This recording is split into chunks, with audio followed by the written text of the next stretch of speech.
чоң казаттын утуп чоң алкымын ойлогон Сыймык Жапыкеев 2020-жылдын 4-октябрында парламенттик шайлоо болгон. Ал кезде эч кимге аты жыты жок подполковник Сыймык Жапыкеев кухняга далдоолонуп алып ушак айтып жүрчү. Элдин парламенттик шайлоого болгон наразычылыгын тууган Сыймык Жапыкеев баш болгон куйтулар култ этип жаткан жеринен шаарга чыга калышканда ак үйгө чабуул коюшкан. Башаламандык баштуулар менен Сыймык Жапыкеев башкы прокурор болом деп эң кымбат машинага эгедер болуп прокуратураны басып алгысы келген. Арине ал кыял ишке ашкан эмес, бирок подполковник Жапыкеев 1-2 айда генералды илип ала койду. Таппасаң сыйпалап кал. Сыймык Жапыкеев Максат Мамыткановдор октябрь башаламандыгы болбосо чоң казат банкрот болмок. Чыр чатакты эл көрдү, элге кыйын күндөрдү алып келди. Финполдун ордун алган Сыймык Жапыкеев жана вице-премьер болгон Мамыткановдор өз капчыгынын кандарын көрүшүп, чоң казатты ошол замат унутушкан. Сыймык Жапыкеев мамлекеттин өнүгүшүн эмес, өз капчыгынын өнүгүшүн каалап иштеди. Фактыларга келели. Биринчиден, Кыргыз темир жол ишканасынын $250,000 акча талап кылган Мелис Аспеков УКМКда $250,000 $50,000 Финпол жетекчиси Сыймык Жапыкеевке бергенмин деп мойнуна алган. Экинчиден, Сыймык Жапыкеев бийлик колума тисе эле Кубанычбек Жумалиевке окшогон элдин мүлкүн жегендерди кустурам деген куспай кара жерге кирсин. Финпол $160,000 бер деп жатат деп алар элге кайрылган. УКМКнын буга чейин депутат Кубанычбек Жумалиевден $160,000 алып кармалган адам экономикалык кылмыштуулукка каршы күрөшүү кызматынын башчысынын жардамчысы экенин жарыялаган. Үчүнчүдөн, Абылгазиевдин өкмөт учурунда гуманитардык жардам урдаган акчалар ысырап болгон. Кээ бир жетекчилер бизнес жүргүзсө, кээ бирлери белгилүү бир компаниялардын жеке адамдарынын кызыкчылыктарын көздөшкөн. Коронавирустан запкы жегендердин себеби каржылоонун начардыгы, кээ бир жетекчилердин алысты көрө билгендиги, ачкөздүгү болгон. Ошол эле премьер Абылгазиев коронавирус убагында 10 миллиардтаган пайда бере турган радио жыштыктарын 700 сомго балап, казак ишкерлеринин 10 миллиард сом пара алганын элдин баары билет.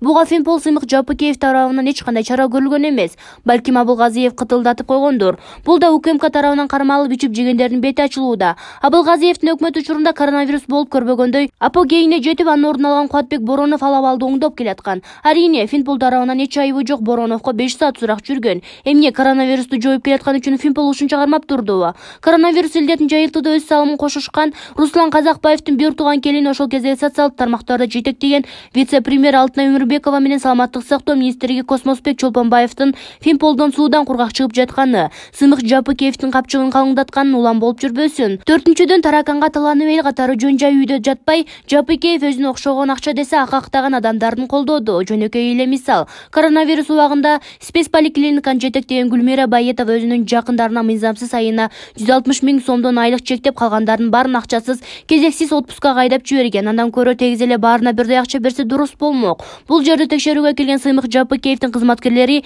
эч кандай кылмыш иши болбогондой жаап коюшуп баса беришти. Гүлмира Байетова менин богума ким куурай сай алат дегендей эле атандаштарын шылдыңдап, капчыгына пулуң турганда ким мага даап сөз айта алат деп манчуркап турган убагы Атамбаевдин үй бүлөсү менен жакындашкан соң $300,000 эң коз турак жайдын ээси болду. Жалга да Хансарай салдырат. Чагылгандай тездик менен Финполдун ээлери менен Сыймык Жапыкеев капчыгын кеңейтип, генерал наамын алар менен элдин башына күн түшүп жатканда, ал элди да бийликти да күйгүлтүккө салып кухнясын көздөй бет алган. Анан элди дүрбөтүш үчүн кайрылуу жазымыш болуп жүрөт. Сыймык Жапыкеевке окшогон генералдын орду кухняда ушак айтуу эмес, согуш таласында экенин түшүнөбү? Кеменин жүгү ордогондо келемиштер саякактап кача баштайт. Сыймык Жапыкеевдин Келемеш сыяктуу Ысык көл облусунун прокурорунун кетишинен анын байлык топтоо үчүн башаламандык уюштурганын билдирип койду. Эми ал сөзүн акташ үчүн отком айтамызып, кайрадан элди дүрбөтүп жатат. Андай болсо полковник чинине жакында эле татыктуу болгон Сыймык Жапыкеев эмнеге генерал наамына ээ болду? Октябрь башаламандыгы эске келгенде Жапыкеевдин элеси, Жапыкеевди эстегенде октябрь башаламандыгы эске түшөт.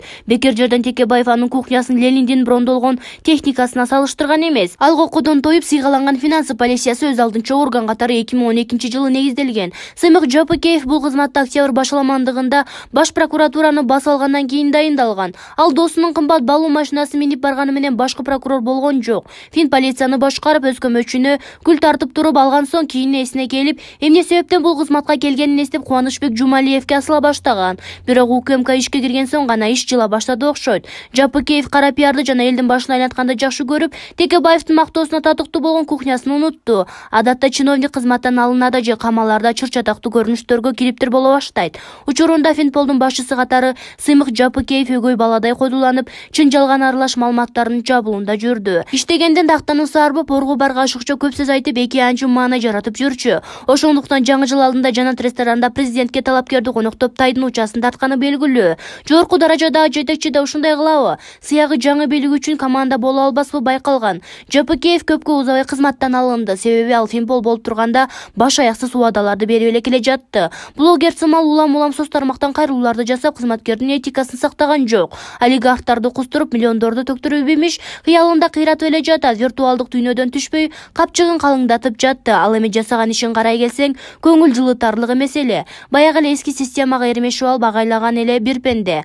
Реалдуу иштердин өтөсүнө чыга турган реформа жасачу кадрдын аракети мындай болбош керек эле. Тайырбек Сарбашевго окшогондорду кармап кустурам дегени менен буга окшогон дала иштер жымжым болуп келатат. Анткени ал кусса өзүнүн капчыгына кускандыр, деп Азизбек Келдибеков жазды. Булак Назар Ньюс KG. Эл чындыкты билсин. Ак үйдүн алдында депутат Самат Ибраевдин акчасын талап кылгандар митингге чыкты. Бүгүн 4-октябрда Ак үйдүн алдына жеке ишкерлер Жогорку кеңештин депутаты Самат Ибраевдин акчаларын талап кылып митингге чыгышты. Бул тууралуу Гулия Алмамбетова социалдык тармактагы баракчасына жазып, сүрөттөрүн жүктөдү. Маалыматка ылайык, митингге 15 адам катышууда жана алар колдоруна Самат Ибраев акчаны бер, президент бизге жардам бериңиз деген жазуулары бар плакаттарды көтөрүп алышкан. Эскерте кетсек, депутат Самат Ибраевдин уулу Строймир ЖЧКсынын башкы директору 1992 жылы туулган Данияр Ибраев 2018 жылдын декабрынан 2019 жылга чейин курулуш арматурасын бериш өлтөсү менен 7 адамдын акчасын тартып алганын билдирген. Жалпы сумма 507 миллион 352 миң 49 сомду түзгөн. 2019 жылдын 26 декабрь күнү эл аралыгынын ичинен Интерпол багыты боюнча издөөгө алынган. 28 декабрь күнү Интерполдун билдирүүсүнө ылайык Данияр Ибраев Болгария Республикасынын София шаарында кармалган. Ошол учурда издөөгө алынган Ибраевди Кыргыз Республикасынын экстрадициялоо процесси башталган. Булак Super.KG. Эл чындыкты билсин.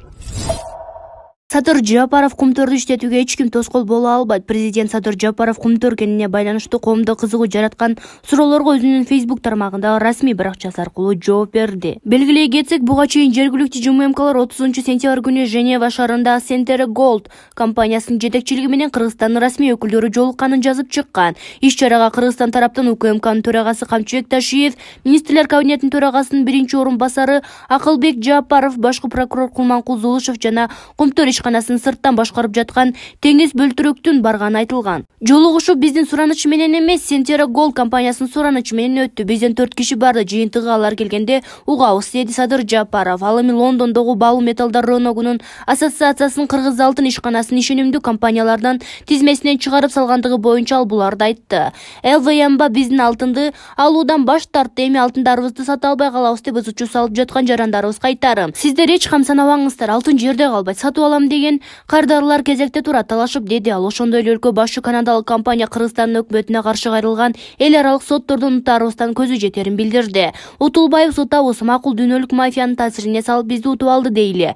Кумтөрдү көчүрүп кетеби? Жер биздики, тоо биздики, байлык биздики, акыры келип эл да биздики. Эл колдоп турса болду, казып атабыз, каза беребиз, эч ким тоскоол боло албайт, деди Жапаров. Эске салсак, май айында өкмөт Кумтөр кенине байланыштуу тышкы башкаруу киргизип, жетекчилигине Теңиз Бөлтүрөктү дайындаган. Ошондон бери Кыргыз өкмөтү менен Center Gold соттошууга даярданууда. Булак Назар Ньюс KG. Эл чындыкты билсин.